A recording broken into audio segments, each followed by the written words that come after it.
Yeah. What's up, guys? Today I got a special guest with me. Got my boy Yovi, aka Wolverine Music on Instagram.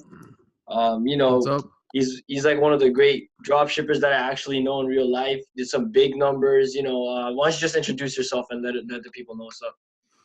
Yeah, my name's Yovi. I've been drop shipping, or Wolverine, whichever one. I've been drop shipping about a year and a half now. Touched over 500,000 in sales. If you count the store I did with my bro, maybe 700-800K. And yeah, just happy to be on here and talk about drop shipping, man. All right, man. Awesome. I'm really glad, that you actually take your time out of your day to talk with us. Really do appreciate that. So, let's just get started with the questions then. Cool, man. Let's do it. I have some questions, and you can give the answers, and you can talk about dropshipping in general. We should be good from there. So first question is, when and how did you get started with Shopify dropshipping? Like, just tell us your whole story of how you got into dropshipping and what just go on. So my brother, which is your age, he showed me drop shipping back in summer of 2016. And so I looked into it, and it seemed, I saw those guys on YouTube, they're showing their screenshots of like 2K a day, you're making $3,000, $4,000, $5,000 a day. So I'm like, all right, let's try this. And so I did a lot of research, spent countless hours researching, launched my first store, and like most beginners, just had no luck. I didn't make any sales. I was spending money on Facebook ads trying to advertise the products. And so I probably spent maybe $200-$300 in the first couple of weeks, and just lost it all. And it's really not easy when you're spending this money on Facebook ads and you're getting nothing in return. It's just extremely frustrating because you see all these guys who are making a lot of money, so you're not sure what you're doing wrong. So then I gave up. A couple months passed by. I was supposed to start school again, and I look back at drop shipping and I'm like, nah, man, like, you know what? Like, this has to work. Like, people are doing this. And then I said, I'm going to drop out of university and I'm going to fly to Thailand, because that's where a lot of these digital nomads, a lot of these drop shippers, they hang out in Thailand. It's a good entrepreneurial community. So, and I'm like, you know what, let's do that. So I went all in, man. I went to Thailand and I ended up meeting a mentor. And essentially my last week there, he suggested I try this one product. And so I tried the product that he suggested, and right away I got 2 sales. And I didn't change anything. I was running the ads the same way I always ran them. And right away I got 2 sales. I wake up the next day, I got 10 sales. So like, I'm like starting to shake a little bit because like, I'm making money now. Right. Mm-hmm. And like the next day I increased my ad budget, went from $10 to $50 to $100 a day. And like 7 days into it, man, I was spending like 1.5K on ads a day. Damn. And I was getting back like $7,000-$8,000 a day, dude. Wow. So yeah, like it was quite the week, man. And that's like where it all started. I ran that product for like about 2 weeks, then I cut it off, and then just to let the dust settle. But that was like how I got into drop shipping, was just flying to Thailand and meeting that guy. Wow, that's a pretty crazy story. I remember when you first told me about it, I was like pretty, it was like something out of the movie type of story. It's pretty dope. Yeah, it's like shit that you don't think would happen to you, but it just kind of does if you go for it. So it's cool, man. Yeah, and I like how you talked about that. Shit was not working out for you in the beginning, but you just went for it, and then just went at it again, and you're like, fuck it, I'm gonna go all in, and it worked out for you in the end. Yeah, man. Let me ask you something. What was the first product you ever decided you wanted to try doing? First product. Give me a second. Think back, like when you were just getting into this. Oh yeah. The game League of Legends? Yeah. So a bunch of accessories from League of Legends. And the first thing I sold was this necklace from one of the characters to a guy in Brazil. I still remember, what the fuck was his name? Anthony. I remember his name too, man. That was a big day for me. I remember that. Yeah, it was a big necklace, League of Legends necklace. Yeah. See, so it was a necklace, right? Yeah. Yeah, it's the same shit. Like I thought, like I tried. The first thing anyone thinks of, my point I wanted to make is like they either think like jewelry accessories or they think watches or sunglasses, right? Mm-hmm. And like honestly, none of that ends up working. Like I don't know if you were able to scale that product, but like right? That was one sale, exactly. Yeah. Everyone starts with that, but like that's how literally why everyone fails and they give up right away. It's because you're doing products that everyone literally thinks of when they first start. Exactly. Yeah. And you see, I think you believe that that's one of the mistakes a lot of people are making right now. They just go for the stuff stuff that's very cliche and, you know, stuff that everyone's doing. Like I see a lot of watches that are being advertised right now. Do you think that's like a big mistake people are making at the moment? Oh yeah, you're not going to make any money on that unless you have like personal brand yourself, or unless you have influencers that you're like teaming up with to do the business. But other than that, you're just wasting your money. No one's going to buy just a watch. Mm-hmm. Yeah. Okay, yeah. So like the next question, you kind of already touched on it, right? You said you know, what made you get results is that one mentor that you had, right? But what were some other changes that you made to achieve some of these results that you got? So what I think you're trying, the answer you want is like, why do successful dropshippers, what do they do or have to see like Yeah, results? like some stuff, like some changes that you made from when you were not successful to like you know, that got you to be successful. Right. Yeah, man, it's very simple, man. It's literally just risk tolerance. Mm. And You like, I think it's look, just like finding that winning product? You think that's like one of the biggest thing of drop shipping overall? Finding that one product that will like change everything? yeah, it is. But even then, I still think like it is the one product for sure, but it's also like risk tolerance and how you approach it in general. Because like when I look at some of these guys, man, that are doing like 20, 30K a day, like my risk tolerance is high, but like these guys, they're like 10x my risk tolerance, dude. Like they'll sell products. They don't care if it's like potentially dangerous to the customer. They don't care if there's like trademark infringement behind it. And because their risk tolerance is so much higher, they make way more money than I was. So if you got to be just willing and just even day to day just to take risks on whatever it is like that's happening around you. Mm-hmm. For sure. Yeah. You know what? That's a really good point what you're talking because you know, that is something that a lot of people are doing. Yeah, my bad. I just got fucking caught up. Yeah. So the next question I have for you is some of the biggest mistakes you see people making now when they're doing drop shipping. We already touched on, you know, selling cliche products. Do you see any other mistakes that common mistakes people are making?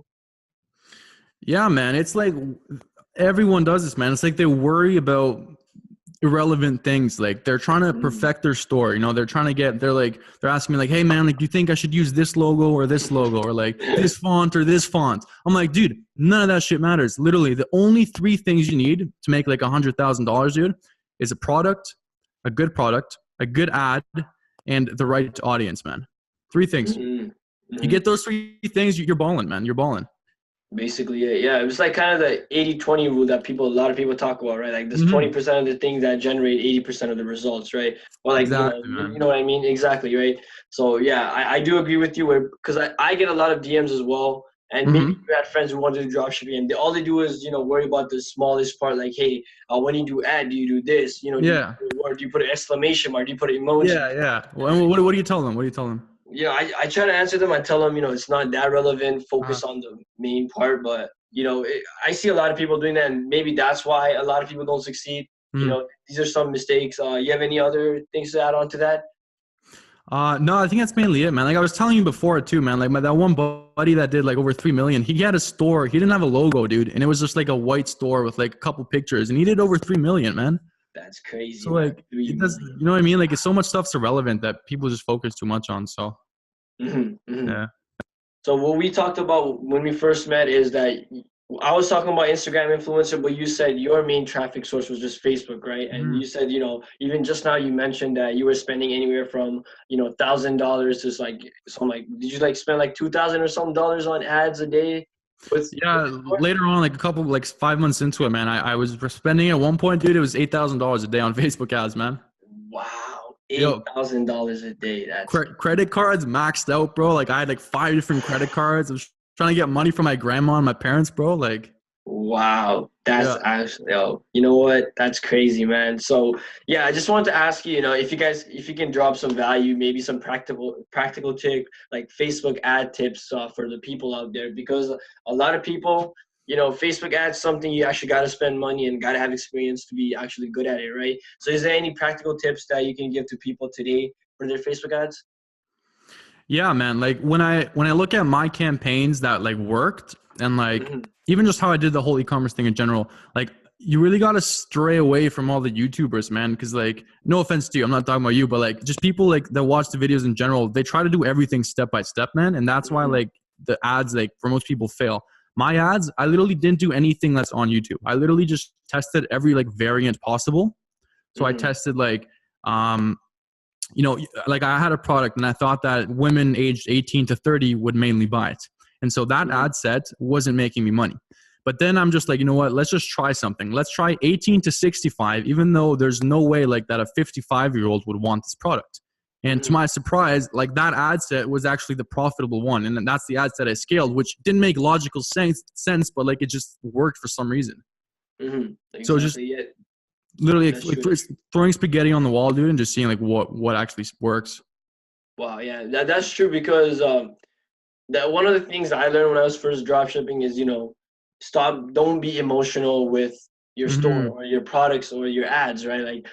Like, you know, numbers don't lie, right? Yeah. So what you got to know is that, you know, if you think it works, but people don't, if you think the item is hot, but people don't think it, then you're not going to make money because you're not going to buy your own products. But yeah, thank you for the tips that you gave. You know, a lot of people I do think are just relying too much on the YouTubers and seeing what they do, you know, how they do their ads or whatever, instead of actually going in and doing it.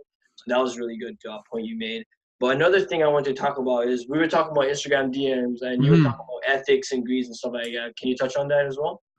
So just Instagram first, maybe just because you mainly do Instagram influencers, right? Yeah, Instagram influencers, and then I'll retarget them, make lookalike audiences out of them. Yeah, so I think for like people that were starting out, I know that Facebook ads is definitely not easy, and like you definitely need a lot of like at least $1,000 in capital to start with. Would you like for Instagram influencers? I think it's a lot more beginner friendly. Would you say? Oh yeah, way more because I remember.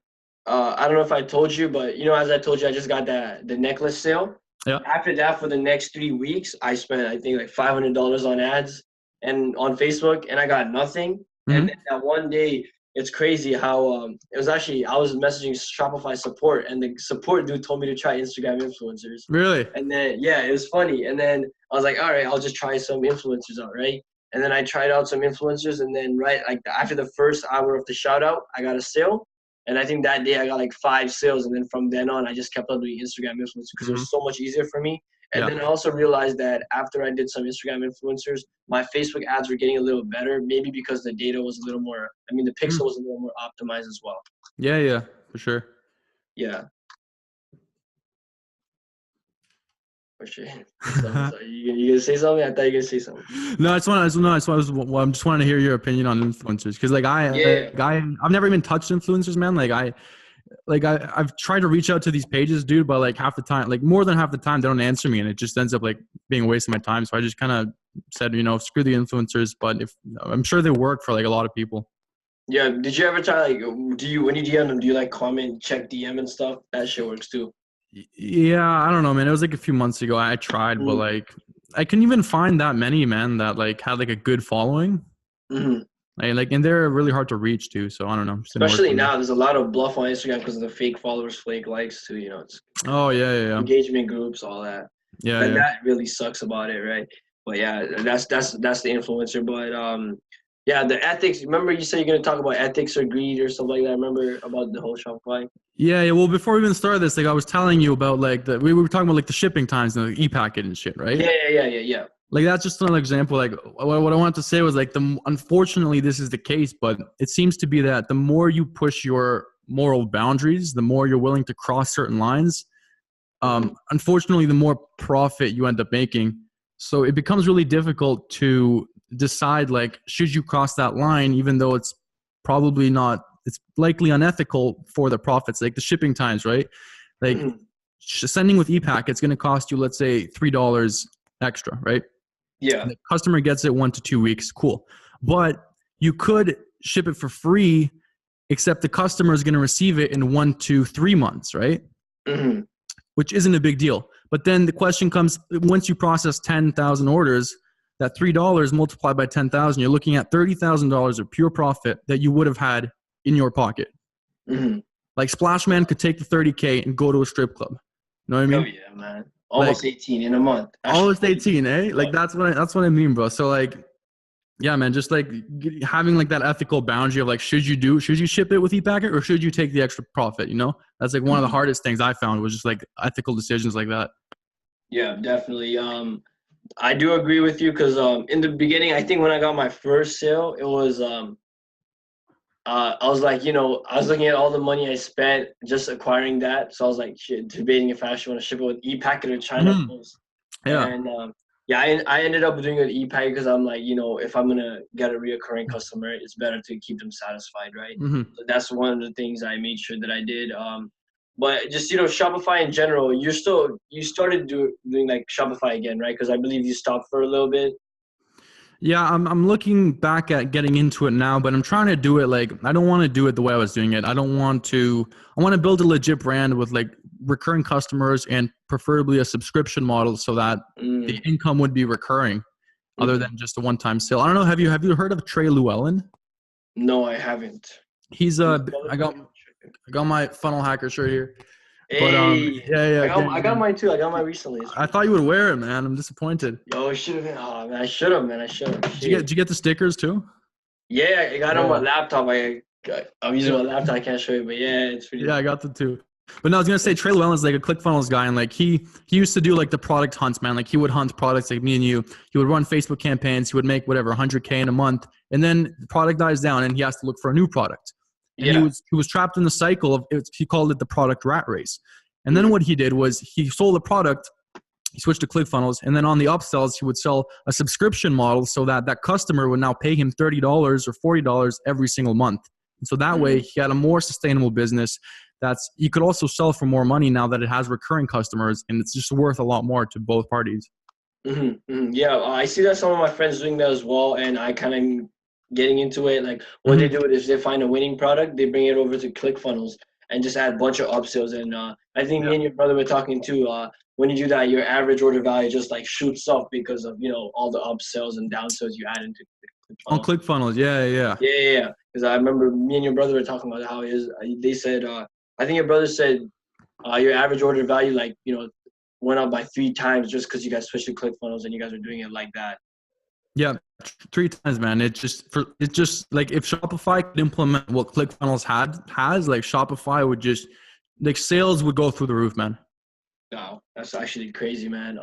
Okay, so before we end this, I want to ask you like another question, and it's Yeah. like one of the last question is you started Shopify before it was like almost a trend because I think during from summer to like almost now Shopify has been like a trend and a lot of people are hopping onto it, right? What Mm-hmm. are some major things that like like major changes that you see uh in drop shipping from the time you started to right now? Major changes like where? Like just in general or just like the successful stores, like what they have that the other ones don't nowadays or Both, in general, and some of the success stories and the stuff it actually needs to, the stuff you need now uh-huh. to succeed versus the stuff you needed back then to succeed. You know what I mean? Yeah, yeah. Well, I'll tell you what, like before it was like Facebook ads, man, was literally a money machine, dude. Now like you really have to be like in the top like 0.0001% of like internet marketers to like make any money with this right now. Mm, Before it was just so much easier. Like I was getting like 8 to 9 times return on ad spend, whereas now it's like I'm happy if I can get 2, 3, mm, 4 even, right? So like definitely, the definitely. competition, man, is it's so much higher. So you have to like get any advantages that you can over the competition. Hmm. Definitely. That's true. Yeah, that's what No. I've been hearing that cost per acquisition has been going up just because so many people are getting into drop shipping and just Facebook ads in general. So Mm-hmm. the Mark's and even with the recent changes that I think Mark Zuckerberg made when they made it more user friendly and all like ad spends are definitely gonna get less reach or stuff like that. Mm-hmm. But yeah, that's definitely true. Do you follow Another Alex question. Becker? Oh yeah, I You follow follow Alex Alex Becker. Becker, Yeah. right? Yeah, you like he made a really good point, man, on Shopify. Like the stores that like as the competition increases, the only stores that will continue to prosper is like the ones that have actual systems in place with email marketing, with like proper retargeting, not just on Facebook, with like multiple traffic sources. And those are the stores that will actually continue to succeed, whereas all the other ones will just fall off. Yeah, I want to talk about another thing. Do you know about messenger marketing? Alex Becker talks about it a lot. Yeah, I haven't touched it too much though. Yeah, one of my mentors, Brandon, right? Like Yeah. he says, like messenger marketing is almost like the next email marketing. Like he's like the open rates are crazy on it. Like he's getting somewhere like 70 to 80% open rates or stuff like that. I don't remember the exact number. Maybe it's low, maybe it's higher. But all I know is like the open rates is crazy, and it's like really like almost the next big thing. Sorry, my brother just opened the door. But yeah, dude, yeah, like I've seen people building businesses, man, literally just off of like the Messenger like API that they've built in. Yeah. That's actually crazy, man. Yeah. You know what, before we go, I just want to ask you some questions. So what's the most you've made in a day? In a day in revenue, I did the 16K for 3 days straight. That was the max. And then Is it with one product? Yeah, just one product. I never scale like 2 at a time. It was always just one product. Wow. And then I got greedy, and then I tried to scale my AdSense even more, and then everything collapsed. So yeah. Shit, that's crazy, man. And what's the best month you ever had? Like, what was the revenue? Best month was, I think it was like June maybe. It was like 140 or 150K in a month. That was like the coolest month ever, man. I felt like a fucking boss, but like, yeah, I missed those months. Yeah, that's crazy, man. And then, but yeah, bro, that's actually crazy, man. And you believe that? Do you think this statement is true? It only takes one product for you to be like, you know, get 100K. Absolutely, bro. It's just that one product can change everything, right? Dude, you can lose like $5,000 on Facebook ads, dude. You find one product, one good campaign, dude. You made that back in like 6 hours. Wow. One product, man.